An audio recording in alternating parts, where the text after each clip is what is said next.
দেখো যে একবারে আগুন জ্বলতেছে এখনো। পাটুরিয়া পাটুরিয়া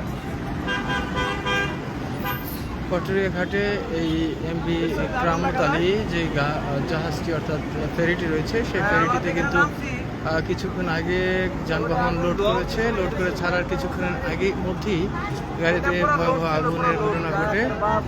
আমরা দেখছি যে আসলে এখনো আগুন বের হচ্ছে।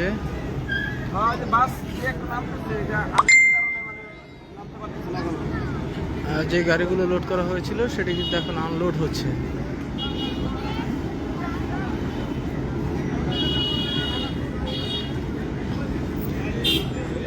হঠাৎ করে কিন্তু ফেরিতে আগুন লেগে যায়। আমরা দেখছি যে এখন আগুনের ফুলকি বের হচ্ছে।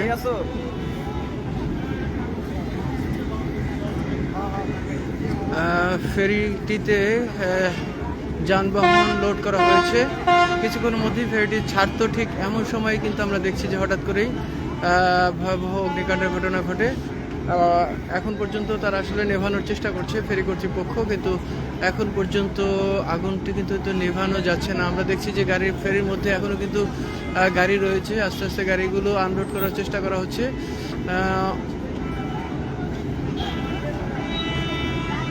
আগুনের যে ভয়াবহতা আসলে সেটি কিন্তু ক্রমান্বয়ে বাড়ছে। আমরা যেটি দেখছি যে গাড়িগুলো এখন পর্যন্ত লোড হয়ে আছে সেগুলো আনলোড করতে না পারলে হয়তো দুর্ঘটনা বাড়তে পারে। আমরা দেখেছি যে কেরামত আলী এমভি কেরামত আলী যেই ফেরিটি রয়েছে সেই ফেরিটি কিছুক্ষণ আগেই কিন্তু আসলে এখানে পাটুরিয়া ঘাট থেকে দৌলদিয়া যাওয়ার জন্য ফেরিটি যানবাহন লোড করা হয়েছে, যানবাহন ভর্তি করা হয়েছে।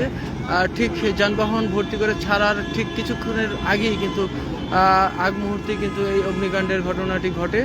আমরা এখনও দেখছি যে আসলে একই জায়গা থেকেই কিন্তু আগুন বের হয়ে আসছে। আসলে কিভাবে আগুনটি লাগলো এবং এটি নিয়ন্ত্রণ করা যাচ্ছে কেন বিষয়টি কিন্তু আসলে এখনও পানি দিয়ে নিয়ন্ত্রণের চেষ্টা করা হচ্ছে, কিন্তু আসলে আগুন নিয়ন্ত্রণে আসছে না। আমরা দেখছি যে এখান থেকে ঠিক যে জায়গাটি থেকে আগুনটি লাগছে সেখানে কিন্তু আসলে ইঞ্জিন রুম, ফেরির যে ইঞ্জিন রুম সেই ইঞ্জিন রুম কিন্তু এখানে মনে করা হচ্ছে যে আসলে ইঞ্জিন রুমে কোনো কারণে গোলযোগের কারণেই কিন্তু এই অগ্নিকাণ্ডের ঘটনাটি ঘটতে পারে। তবে গাড়ির মধ্যে কিন্তু এখনও অনেক যানবাহন রয়েছে।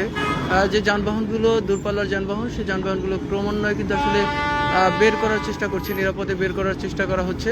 আমরা দেখছি যে অনেক মানুষ দাঁড়িয়ে দেখছে এবং ঠিক এই যে জাহাজটি রয়েছে কেরামত আলীর উপর থেকে আগুন নিয়ন্ত্রণের জন্য চেষ্টা করা হচ্ছে, কিন্তু দীর্ঘক্ষণ ধরেই আমরা দেখছি যে আসলে পানি দিয়ে আগুন নিয়ন্ত্রণ করার চেষ্টা করা হচ্ছে, কিন্তু আসলে সেটি কোনো কাজে আসছে না। কারণ আগুনের যে তীব্রতা সেই তীব্রতা কিন্তু আসলে এই পানিতে কোনোভাবেই আসলে সেটি প্রশমিত হচ্ছে না, অর্থাৎ নির্বাপন হচ্ছে না। আমরা দেখছি যে আসলে গাড়িতে যে ফেরিটিতে যে যানবাহনগুলো কিছুক্ষণ আগে লোড করা হয়েছিল সেগুলো কিন্তু আস্তে আস্তে সেগুলো নিরাপদে বের করা হচ্ছে। আশা করা যাচ্ছে যে আসলে গাড়িগুলো নিরাপদে বের হতে পারলে দুর্ঘটনা অথবা এই দুর্ঘটনায় অর্থাৎ এই অগ্নিকাণ্ডে ক্ষয়ক্ষতির পরিমাণটা হয়তো কিছু হবে না তেমনটি কিন্তু প্রত্যাশা করা হচ্ছে। যদি এই ফেরির যে যানবাহনগুলো রয়েছে সেই যানবাহনগুলোকে যদি নিরাপদে সরিয়ে আনা যায়। আমরা দেখছি কিন্তু এখনও সেই আরও একটি ফেরি কিন্তু ঠিক পাশ দিয়ে কিন্তু এসছেন, যে কারণে ফেরিটি কিন্তু কেরামত আলী নামের যে ফেরিটি রয়েছে সেই ফেরিটিতেই কিন্তু হঠাৎ করেই এই অগ্নিকাণ্ডের ঘটনাটি ঘটে। এই মুহূর্তে আমরা দেখছি যে একটি ফেরি আসলে আনলোড করার জন্য সেই পল্টন না পেয়ে সেটি কিন্তু আসলে অনেকটা মাটির সাথে আসলে মিশিয়ে দেওয়া হচ্ছে, মিশিয়ে তারপরে সেখান থেকে তারা কিন্তু ফেরিটিকে নিয়ন্ত্রণ করার চেষ্টা করছে। যখন এই ফেরি একটার পর এক ফেরিগুলো আসছে ঠিক তখনই আমরা দেখছি যে আসলে এটি হলো পাটুরিয়া ঘাটে সেই ঘাট থেকে কিন্তু যানবাহনগুলো বোঝাই করে দৌলদিয়া যাবে ফেরিটি। কিছুক্ষণ আগে সেই ফেরিটিতে কিন্তু আসলে আমরা দেখেছি যে গাড়িগুলো লোড করা হয়েছিল এবং সেই গাড়িগুলো লোড হওয়ার কারণ পরপরই কিন্তু যে বিষয়গুলো আমরা লক্ষ্য করেছি যে কিছুক্ষণের মধ্যেই কিন্তু আগুন লেগে যায়। তবে আগুনটি এখন অনেকটা নিয়ন্ত্রণে এসেছে। আমার মনে হয় যে আমরা যেটি দেখছি যে আসলে আগুনটি এখন আর যেই জায়গা থেকে বের হচ্ছিল, অর্থাৎ বেসিক্যালি এইটি হলো ইঞ্জিন রুম, সেই ইঞ্জিন রুমের পাশ দিয়ে কিন্তু আগুনটি বের হচ্ছিল।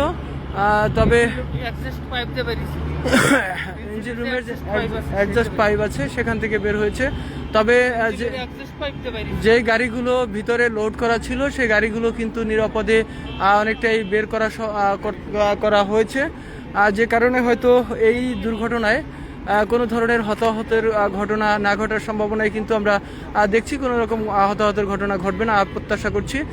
কারণ ইঞ্জিন রুমের যে অ্যাডজাস্টার যে পাইপটা রয়েছে সেই পাইপ দিয়ে কিন্তু আগুনের ঘটনা ঘটেছে। হয়তো ধারণা করা হচ্ছে যে ইঞ্জিন ওখান থেকে হয়তো তেল কোনোভাবে লিকেজ অথবা কোনো কারণে হয়তো এই আগুনটির লাগতে পারে। তবে এখন পর্যন্ত কারণ উদ্ঘাটন করা তো দূরের কথা, আসলে আগুন নির্বাপনের জন্য যারা রয়েছে তারা কিন্তু আসলে সেই বিষয়টি প্রথমে নজর দিচ্ছে, যেহেতু ফেরিটির মধ্যে অনেক গাড়ি রয়েছে এবং অনেক যাত্রীবাহী বাসগুলো রয়েছিল, যে কারণে যাত্রীবাহী বাসগুলোকে আগে নিরাপদে বের করে নিয়ে আসা এটি ছিল প্রথম চ্যালেঞ্জ। সেটি কিন্তু আসলে সক্ষম হয়েছে এখানকার যারা বিআরডব্লিউটি অথবা বিআরডব্লিউটিসির যারা কর্তৃপক্ষ রয়েছেন, তারা কিন্তু তাদেরকে প্রথমত গাড়িগুলোকে নিরাপদে বের করেছেন।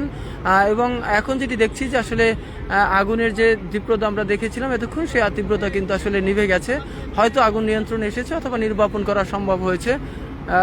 আপনারা দেখছেন যে আসলে অগ্নিকাণ্ডের পরপরই কিন্তু আসলে গাড়িটিকে খালি করে ফেলা হয়েছে।